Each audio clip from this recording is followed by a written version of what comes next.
Donner un cours magistral procure l'impression désagréable de parler devant un pool de dactylos tapant sur le clavier de leur ordinateur et qui, ne levant jamais la tête de leur écran, s'attachent à consigner le verbatim de l'enseignement qui leur sera prodigué.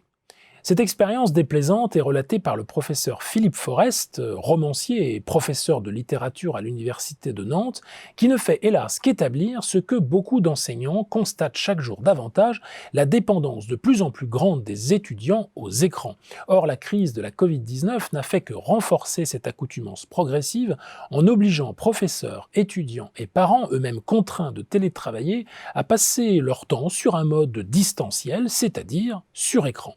Dès lors, plus besoin de photographier les PowerPoint pendant les cours, ils sont servis et disponibles en ligne de manière systématique, indique Forest, qui ajoute que l'enseignement en ligne généralisé, supposé offrir les conditions d'une réalité augmentée, expression un peu hardie par les temps qui courent, pose 4 difficultés majeures. La première est le respect de la propriété intellectuelle, tout simplement. Alors qu'un cours à l'université représente des centaines d'heures de conception, de rédaction ou de réalisation, le matériel pédagogique est désormais disponible au format numérique, sans garantie pour l'auteur d'en maîtriser la circulation sur les réseaux. La seconde concerne les immenses possibilités de plagiat qui s'ensuivent au détriment des auteurs, mais peut-être aussi des plagieurs qui le plus souvent s'ignorent eux-mêmes, habitués que nous sommes tous à nous entendre dire qu'Internet suppose un libre accès, gratuit et infini à toutes les formes de savoir.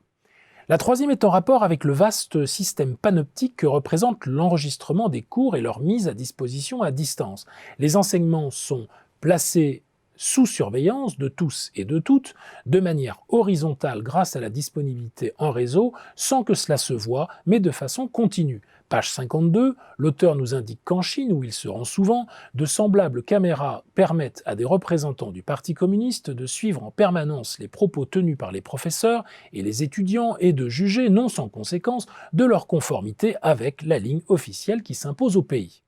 La quatrième, enfin, concerne les conditions d'évaluation des cours, elles-mêmes télétransmissibles. Je cite ici l'auteur, mais si l'enseignement s'apprécie selon les mêmes modalités qui permettent de noter la qualité du hamburger qui vous a été servi ou la propreté des toilettes dont on fait usage, il n'y a plus rien d'étonnant à ce que les facultés soient considérées comme des fast-food ou des take-away du savoir dont les produits calibrés et certifiés conformes pourront sans dommage être livrés et consommés à domicile. Bref, devant les plus enthousiastes zélateurs de la cause numérique dans l'enseignement supérieur, Philippe Forest pose un diagnostic faisant une place manifeste à l'esprit critique que l'université est d'ailleurs censée protéger. Dans le même temps, il n'est pas dupe que les professeurs vivent quelquefois dans un monde à part et que l'adaptation relative du contenu des programmes aux possibilités de débouchés pour les étudiants mérite d'être posée à toutes les disciplines.